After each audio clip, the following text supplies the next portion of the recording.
Let's take a question from Reverend Samuel Rodriguez, who's with us. He's president of the National Hispanic Christian Leadership Conference. Reverend? Senator Obama, the vast majority of Americans believe that abortion is a decision to be made by a woman, her family, and her doctors.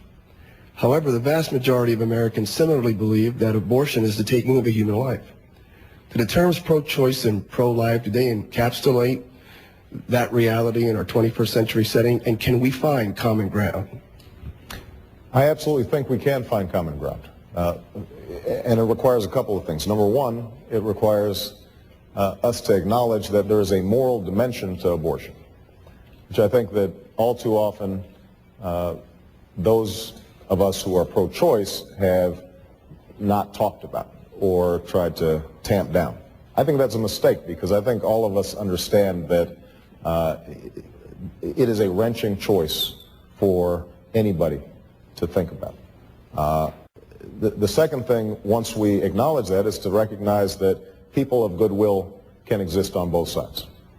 Right? That nobody wishes to be placed in a circumstance where they're even confronted with the choice of abortion. How we determine what's right at that moment, I think people of goodwill can differ.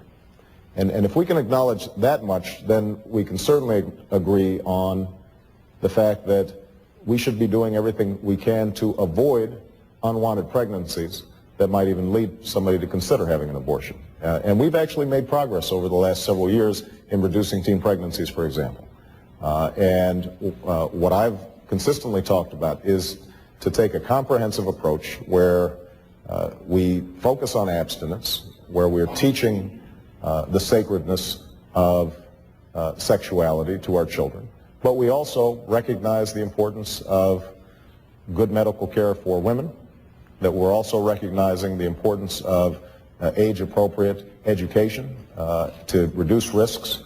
I do believe that contraception has to be part of that education process.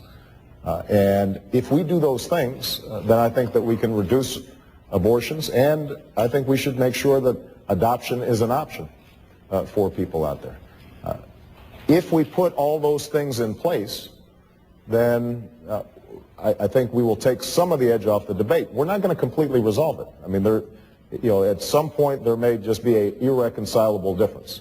And those who are opposed to abortion, I think, should continue to be able to lawfully object and try to change the laws. Those of us, like myself, who believe that in this difficult situation it is a woman's responsibility and choice to make in consultation with her doctor and her pastor and her family, I think we will continue to suggest that that's the right legal framework to deal with the issue. But at least we can start focusing on how to move in a better direction than the one that we've had in the past.